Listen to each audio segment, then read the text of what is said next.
Hey everyone, I'm here to do a thoughts video on Breathing Underwater by Flinn.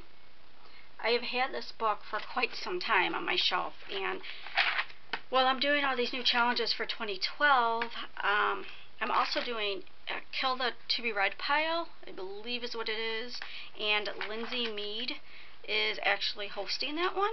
I will leave her channel name below, and so what I'm trying to do is to throw in one of my books off of my shelf in between however many books, I haven't decided yet, but so many books that I read, of new books that I'm getting, because I get all my books from the library now. So I picked up this one, and the last book I read from her was Breaking Point. And she also wrote Beastly, and I forgot whatever, there was some more retellings, fairy tale retellings, but I really like her realistic fiction books, and Breaking Point was amazing, and I believe I did a review on that. And this too, Breathing Underwater, this was also amazing. Love her writing, and this story is basically about abuse. The main character, who's 16 years old, and even though I just read it, I already forgot his name, Nick. Nick, who's 16 years old, starts dating a girl named Caitlin. Nick is very popular and that at school, and he ends up becoming very emotionally abusive to Caitlin, and then towards the end, physically. And she gets a restraining order against him, and basically that's what the story's about. He has to go to anger management classes, and he keeps a journal. So there's journal entries in here too, and it's just, it was so wow to me. Like, his journal entries, I couldn't believe like the things he would say to her and stuff, and but yet he claimed that he loved her.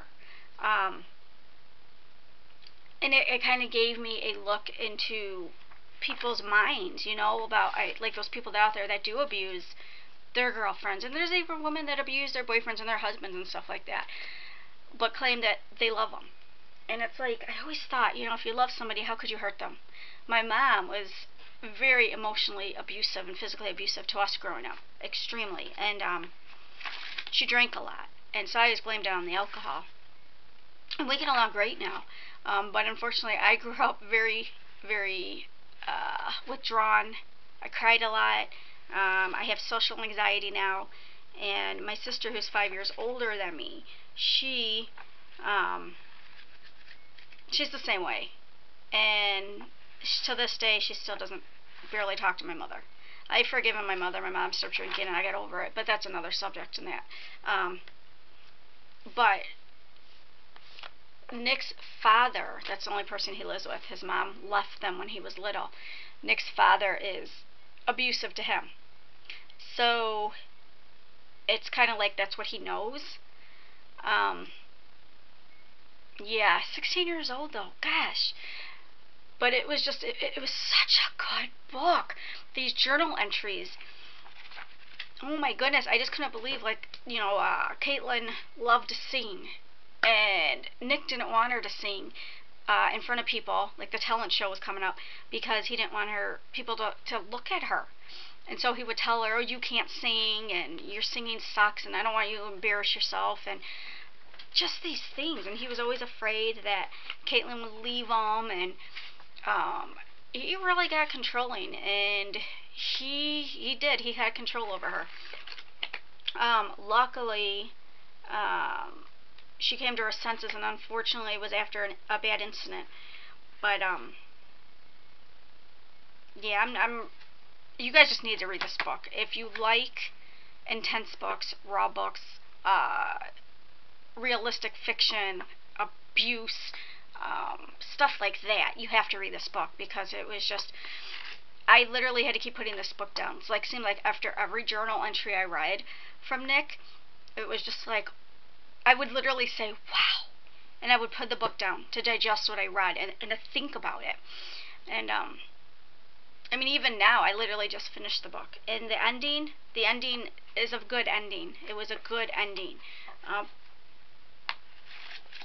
Yeah, gosh, I really don't know what else to say. I don't want to spoil it. I mean, even though I told you guys the gist of what it's about, I haven't spoiled it because you need to experience it for yourself. You need to read this. You need to read those journal entries. I really don't know much more to say about this book. I have such a huge interest, you know, in abuse and addiction and just anything like that, especially with young kids. Especially with young kids, because I always want to know, like, what makes them that way? Are they born that way? Or, you know, is there, I hear there's a chemical imbalance in the brain, but, you know, what sets them on this path? And in this book kind of explains Nick. And I'm very, very happy with the outcome. And I'm very happy with Nick, and it's so nice because he is young, and unfortunately, you know, he did abuse Caitlin, and somebody already had to be at the brunt end of, you know, the end of his abuse. But as you go through this book and you go through these journal entries, Nick is experiencing this stuff over and over too as he's writing in his journal. And something actually that he witnesses is what actually makes him realize. It wasn't really the journal entries, but it shows you the path he was on. And when this book first started, I thought it wasn't like a huge issue. Like, I thought it was just like a one-time thing of what happened. And like I said, reading the journal entries, you realize how bad it actually was. And yeah, that's all. Like I said, I can't really say much more. Just, you need to read this book if you like these kinds of stories, and it just gives you an inside view, an inside understanding of somebody that is abusive and why they're like that, what they're thinking at the moment that this stuff is happening. It's all in here. So yeah, Breathing Underwater by Alex Flinn. Her fairy tale retellings are good, but I prefer her realistic fiction, contemporary. And that's it. This book was actually written in 2001, I believe. So it's a fairly older book, but it still affects you. Yeah, because Breaking Point was her first book. 2001. Yeah. So if you haven't, I definitely recommend this book. Not sure what I'm reading now. Reading next, I think it's going to be The Goddess Test, because that's next on my bookshelf. And the library actually called me today and said that they were holding Jane for me, and I forgot who that's by. But I know the last book I read that follows the same story I really enjoyed, so, and I heard that was a good book.